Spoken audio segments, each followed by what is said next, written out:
About a week ago now, I got a comment requesting my list of the top 10 drum books. I thought I would do a little bit better than that. I thought I'd put a little bit more skin in the game since I do own a channel about drumming, and put in my much more exclusive list of a top 5 drum books. If you like that sort of thing, make sure you subscribe and hit the notifications bell to come back every week. I've taught well over 1,000 drum lessons to people just like you, and I can show you too. I'm Gabriel, and once again, it is a Drum Tip Tuesday. 5 top drum books, okay? Now, I know a lot of people will do this in a very definitive way and have a very strong argument for their top 5 and even count down from the least to the most as far as 5, 4, 3, 2, 1. And everybody's waiting to see the whole video to see which one is the top one. And I'm kind of doing that here too, but it's much more subjective, all right? Now, I know a lot of people are going to have a lot of different things that they're going to say about the drum books that I'm putting in this list, but keeping in mind, it is the top 5 for me. And in that way, I'm not going to just present these as like this book, boom, that book, boom. I'm just going to tell a small story about my life and my education on drum set and why I choose each one of these books. I feel like that's a little bit more entertaining, and I feel like it's a little bit more useful to anybody watching this video. Which brings me to this. Number 5 on my list. You're gonna think it's an odd choice, but I got a reason. Number 5, Afro-Cuban Rhythms for Drum Set by Frank Malabi and Bob Weiner. It was my first drum set book when I was a kid because I really didn't have many formal drum lessons. I only had 2 formal drum lessons and then 2 other sort of informal drum lessons with guys who just knew a little bit more about the drums than me, being a drumline and snare drum type player. You may say, why Afro-Cuban Rhythms for Drum Set? Why not a more standard book? Because I was about 14, 15 maybe? Nah, probably about 14. And I knew how to play a rock beat. I had a drum set, and I was just playing to songs on the radio. Someone else left me a comment recently and said, you should just play songs. I agree wholeheartedly, but you gotta study a little bit too. Anyways, I was already playing drum set. I was already playing along. I probably was even in jazz band, swinging, for all I was worth. So I knew how to manipulate a ride cymbal pattern, I knew the hi-hat was on 2 and 4, and minimal contribution of the other 2 limbs, right? That's as much as I knew. I knew rock was kick, snare, hats, and I was even already listening to, as far as the rock and pop genre, music that was complex, like rhythmically complex. I could already pick the kick drum out of something like Murder by Numbers. I think that's the song by the Police. It's like a 6/8. There's an offbeat rim shot and a hi-hat thing. The kick drum's on 2 and 4, and then it busts into a blues. I could already identify the kick drum, and I knew how to coordinate my limbs that much. So something like the funky primer or the rockin' bass drum. I don't think there's any "the" there. Rockin' bass drum or the rock and roll Bible, things like that. I didn't get a whole lot of use out of those. I was already getting that through listening. So Afro-Cuban Rhythms for Drum Set filled a big gap in my knowledge. I knew nothing, and I was so fascinated by the influence of world rhythms. I can hear them, and who is probably still my favorite drum set player. If I had to choose one, I'll do a whole list on those too someday, but Manu Katché, he's like an odd choice, but I could hear in his playing probably, or what I was getting from an article that I read in Modern Drummer, was influences of West Africa, and that got me thinking, I need to be influenced by some of the things that he's influenced now because he sounds dope. And the book for that sort of thing at the time was Afro-Cuban Rhythms for Drum Set, which brings me to number 4. Next step in my drumming career, I had to audition for college, all right? So there was a list of books given to us to audition for. I auditioned for IUP with Dr. Olmsted, Duquesne, and even Seton Hill nearby. What was on the list? Duquesne, what they were teaching downtown. Advanced snare drum studies, right? Mitchell Peters, advanced snare drum studies. Probably still my favorite snare drum book because of nostalgia. There's a lot of great books out there, and everybody's going to have their favorite, but this is my first cool snare drum book wherein I was like, oh man, the concepts in it, the composition of the etudes, it's just marvelous. And I really think that it's absolutely imperative that everybody have at least a favorite snare drum book that teaches you musical form. You know, there's A, B, A form, A, B, A form, there's rondo form, there's all kinds of form in these books. It's not labeled, obviously, but you know, in terms of someone writing out, this is the A, this is the B, this is the C, or whatever.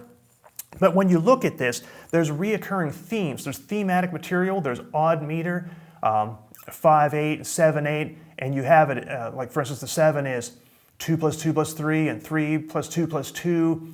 A lot of different stuff. It makes you a very complete, this and the assistance of a private drum instructor will create a very complete drummer. So always a good snare drum book. My favorite, Advanced Snare Drum Studies by Mitchell Peters. Third one, or actually, yeah, it's number 3, 5, 4, 3. We're up to number 3. And number 2 and number 3, I kind of struggled a bit with because they were at the same point in my life introduced to me by the same guy, Tom Rarick, buddy of mine. We were in college. I still wasn't taking any real drum set lessons. Well, no, I take that back. I was given one of my actual formal drum set lessons was by Dr. Olmsted, and he introduced me to the concept of swinging with a right hand, playing 2 and 4, playing the cymbal time, right? And then reading with one limb, reading with the left hand or the right hand. And we didn't really have many good books in the curriculum for that sort of thing. The one he kind of put in front of me is there was like a dexterity book. Oh, Mitchell Peters' Dexterity for Snare Drum. And there was some material in that.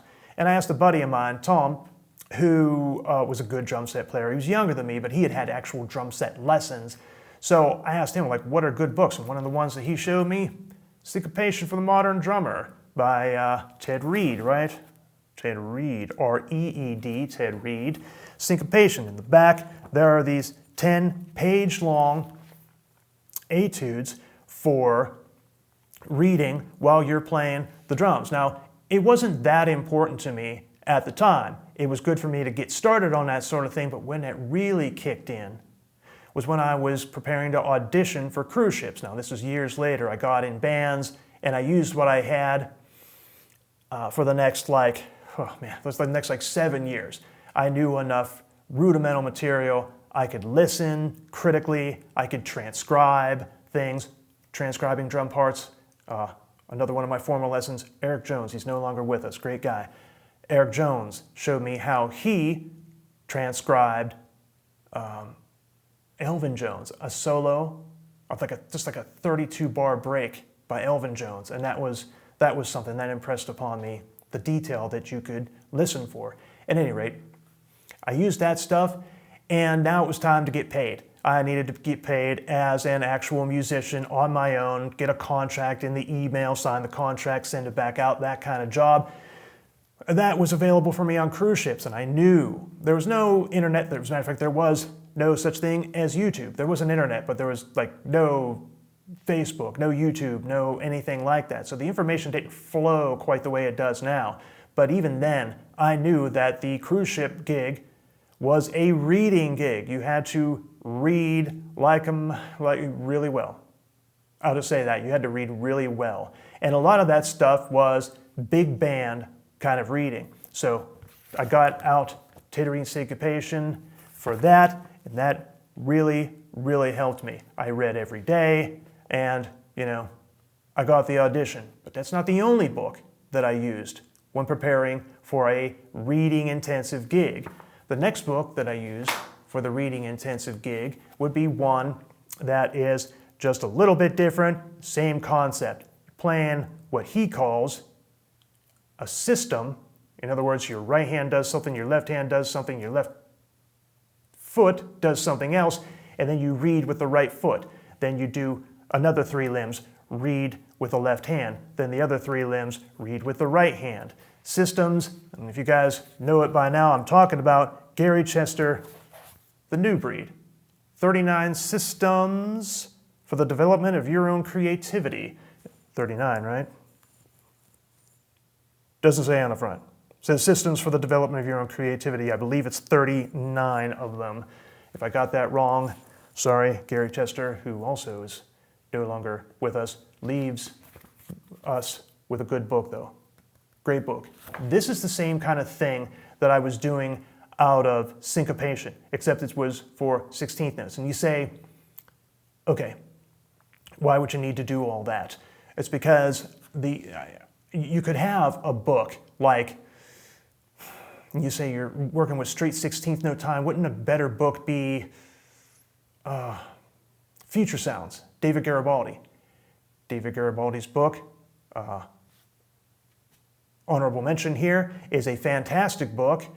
And I have that, and I've worked out of that, especially for the levels, right? There's a page in there where he has everything from piano to mezzo forte. As a matter of fact, he credits someone else, and I forget, it's another writer. He credits somebody else for putting that in there.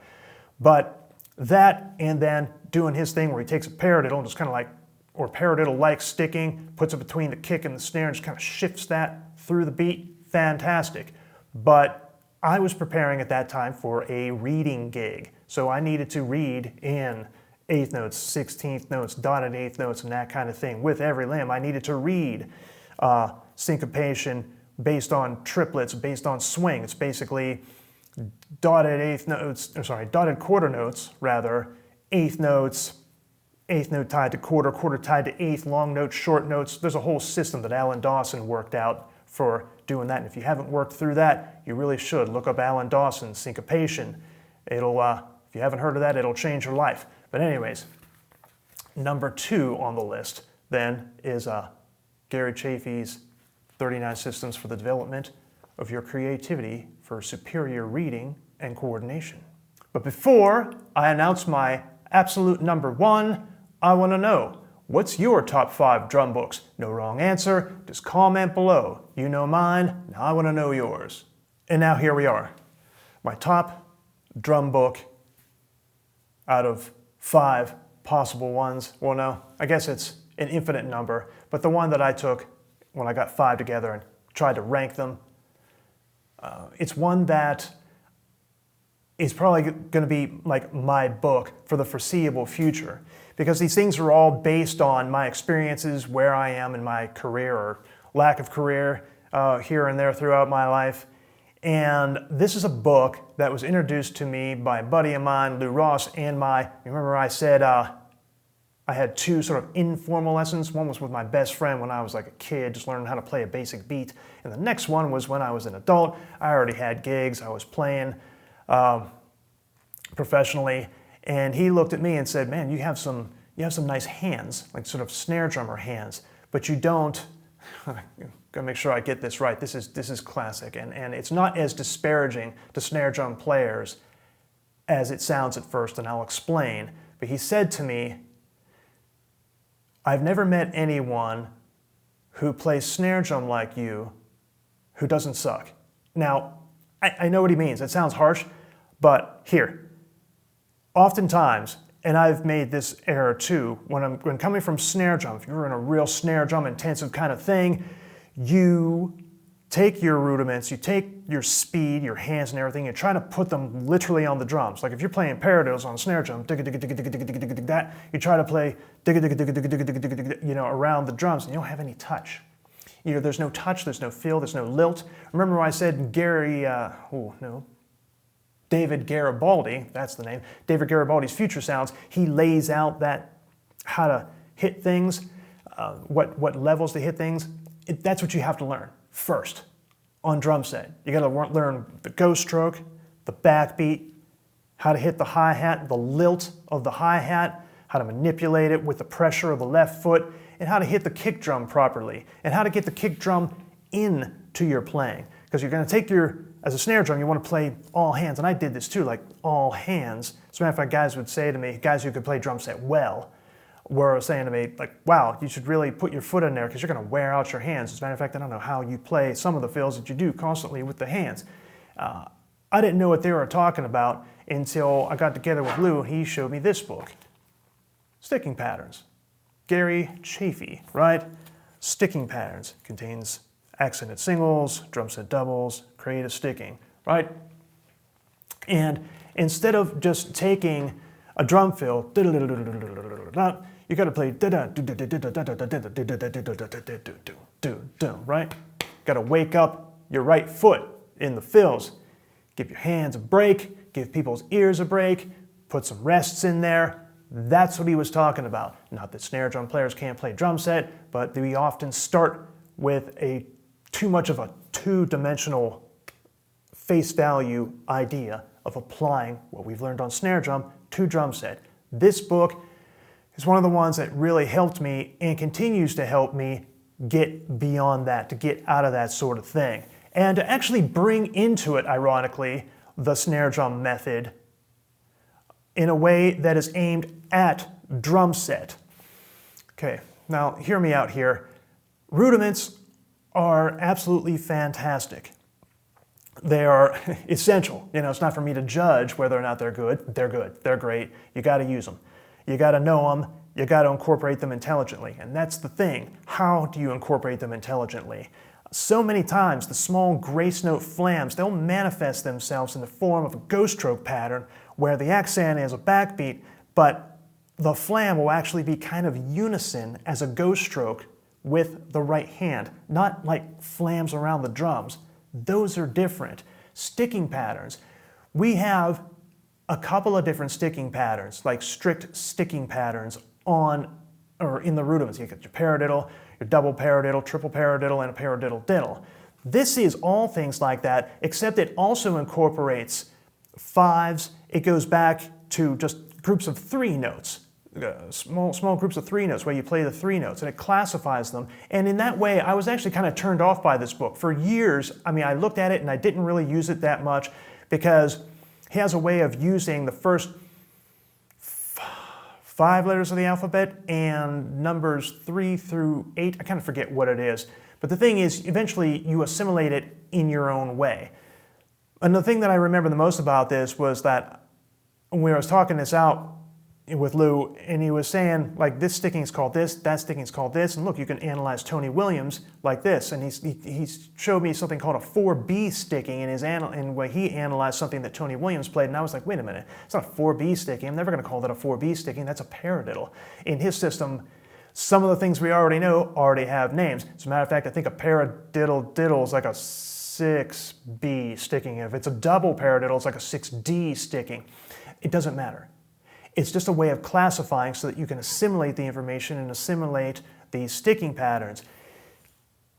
And the way that they're helping me now is that I'm taking other books like Advanced Snare Drum Studies, like Mitchell Peters' Hard Times, excerpts of maybe Anthony Cerrone's Portraits in Rhythm, snare drum books that have things like nested polyrhythms and whatnot in them that before studying sticking patterns, I only had single strokes. And to be honest, everything else that I played on snare drum had some sort of rudiment, some sort of sticking, some sort of in-hand relationship to the snare drum where I could read it and I could just read better because I knew what to do. If you saw, as a matter of fact, we even had ways of doing it. If you had music that was mostly 8th notes and 16th notes, there was a system of natural sticking. We called it natural sticking, wherein the right hand, pretty much, or your lead hand, whatever that was, your strong hand, for me it's my right, has all the downbeats and the ands. And where you don't have an and, you don't hit the right hand. And where you don't have a downbeat, you don't hit that. Where you do, you do. And it was a very binary system. Same thing with left hand with e's and uhs. So in 8th and 2/16, then the sticking was always right, right, left, right, right, left, right, so that the right hand was always going and you're just cherry picking with the left hand. And then, so you'd see strings of 8th note, 2/16, 2/16, an 8th note, a 16th, an 8th, a 16th, and it was just and this hand's going like that. There was nothing really for that in advanced polyrhythms, sets of 5s and 7s and whatnot. This book, Sticking Patterns, provides that. He has like for instance, a 3-note stickings right, left, left, or left, right, right. Then there's one for like a 4-note sticking. It had to be 2 singles and a double. And then there's 3 singles and a double. And then you could accent or not accent the first one and or the second one and the third. It's a whole thing. Got to get the book. But after doing that and getting to the end of the book, then those accents turn into not just an accent, but like an emphasis. So you see, for instance, something in the first 2 beats, whatever it is, and then the last 2 beats of something is a nested polyrhythm wherein under a quarter note triplet you have a set of 4, set of 5, and then a 7. Well, good Lord, what do you do with that? If it's 16, if it's single stroking, if it's a single stroke thing, you don't have a real good in-hand muscle memory for doing it. If you have a specific sticking, however, that you like to apply to 6 notes. 6 notes. You have a specific sticking that you like to apply to 5 notes, a specific sticking that you almost always apply to 7. Then you only have to hit, and if it's right hand lead, you only have to hit the quarter note triplet with your right hand and then let your hands fall into the muscle memory of your preferred sticking for 5 notes, 6 notes, 7 notes, right? That's a big deal. And that continues to be a big deal to me in the future, which is why Sticking Patterns by Gary Chafee is my, for now, #1 book. If you want to develop superior hand technique, then look at the link below or in the description somewhere around this video to get Hands, my free ebook wherein I describe and outline my top 3 exercises to develop fast, clean drumming. Thank you very much for watching. And if you want to actually watch me play the drums, actually hit the drums, not just talk about them, check out one of these videos next.